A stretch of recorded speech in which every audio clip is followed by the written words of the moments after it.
seperti menghilang tanpa bekas. Tidak pernah jasad atau makamnya ditemukan sampai hari ini.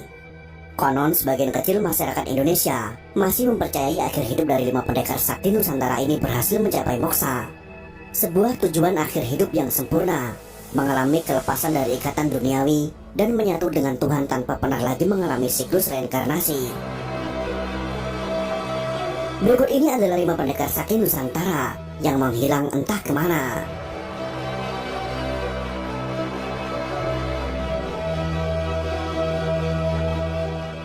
Misteri kematian Gajah Mada.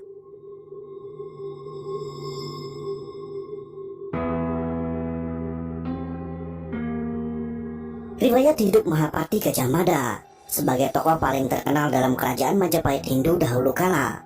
Jejak kematiannya masih menjadi teka-teki misteri yang belum berhasil terungkap sampai saat ini. Dalam penjelasan Kidung Sunda Pupuh ketiga, Pati Gajah Mada disalahkan atas kematian Prabu Hayam Wuruk yang meratapi nasib Putri Sunda akibat konflik perang Bubat antara pasukan kerajaan Sunda dengan pasukan Majapahit yang dipimpin olehnya. Gajah Mada saat itu gagal menempuh langkah diplomasi untuk membujuk hati Prabu Maharaja Linggabuana agar putrinya Dyah Pitaloka bersedia dinikahi oleh Hayam Wuruk. Malahan Gajah Mada melakukan agresi militer tanpa persetujuan Hayam Wuruk untuk menaklukkan kerajaan Sunda.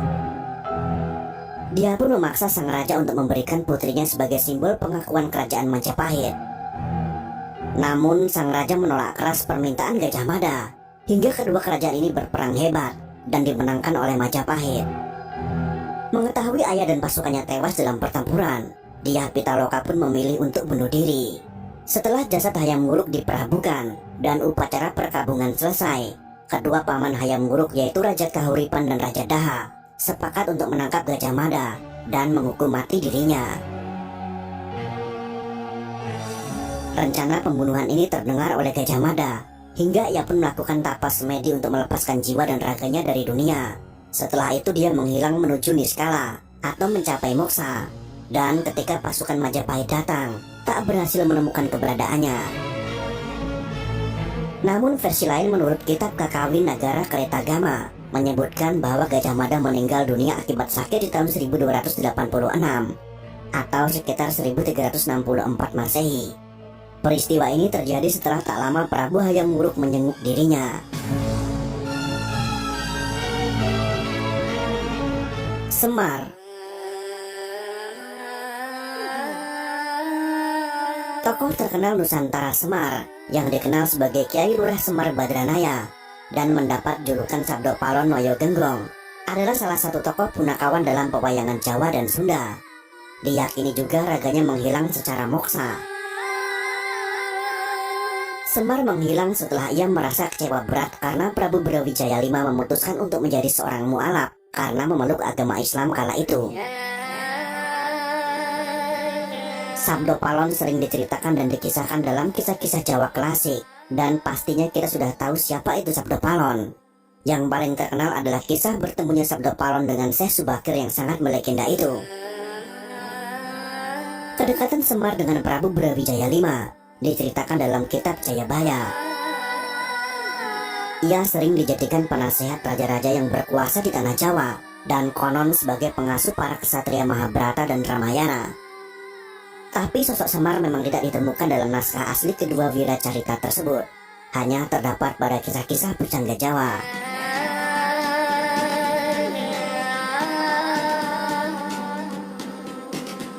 Prabu Siliwangi.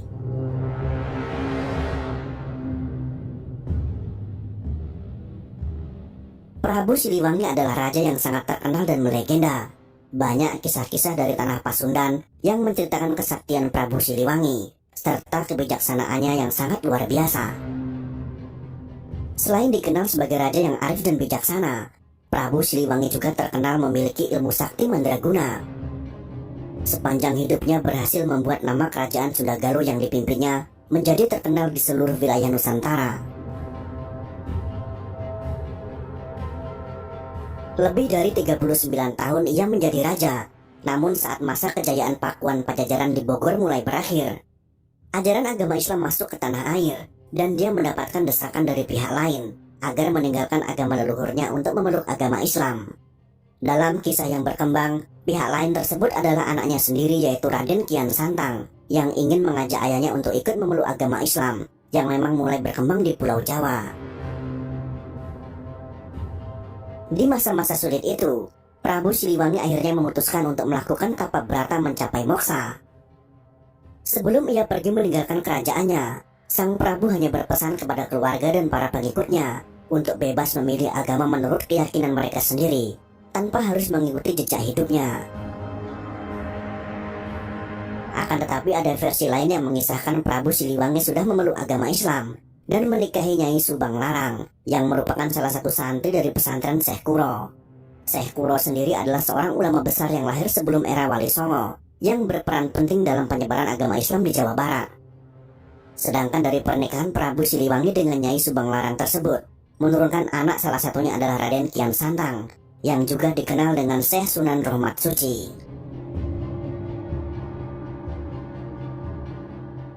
Prabu Brawijaya V.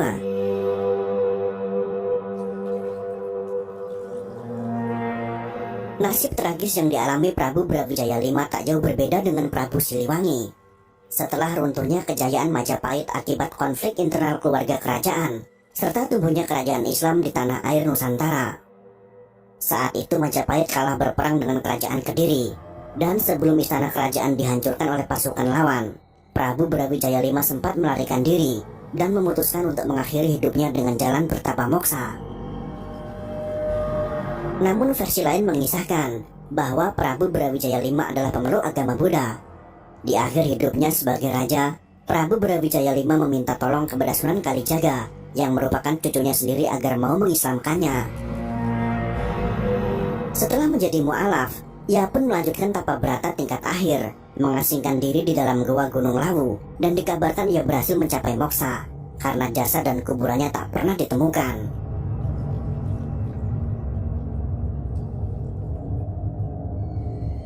Prabu Jayabaya.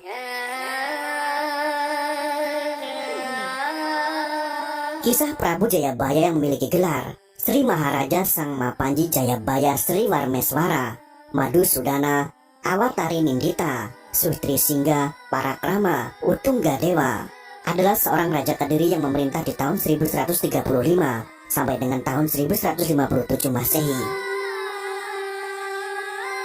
Ia adalah salah satu pewaris tahta Prabu Airlangga.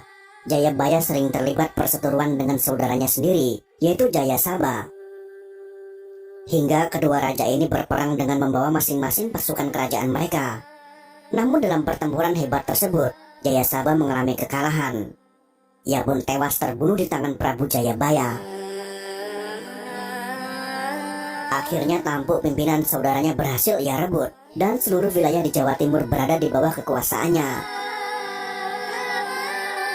Namun di balik kejayaan Prabu Jayabaya, ia masih dihantui rasa bersalah dan berdosa karena telah membunuh saudaranya sendiri. Penyesalan ini semakin berlarut-larut hingga akhirnya ia memutuskan untuk meninggalkan kerajaan Kediri yang ia pimpin. Setelah itu ia melakukan tapa keras selama bertahun-tahun di sebuah tempat rahasia yang berada di desa Menang Kediri untuk mencapai moksa. Karena diketahui kesaktian yang dimiliki oleh Prabu Jayabaya membuat dirinya sulit untuk meninggal dunia, dan hanya menempuh moksa sajalah sebagai jalan satu-satunya untuk mengakhiri hidupnya. Itulah 5 pendekar asli Nusantara yang diyakini moksa oleh sebagian orang. Bagaimana pendapat kalian? Silahkan tuliskan di kolom komentar. Jika kalian suka dengan video ini, silahkan berikan jempol ke atas. Dan jika kalian menganggap video ini bermanfaat, maka bagikanlah untuk teman-teman Anda yang lain. Terima kasih sudah menonton.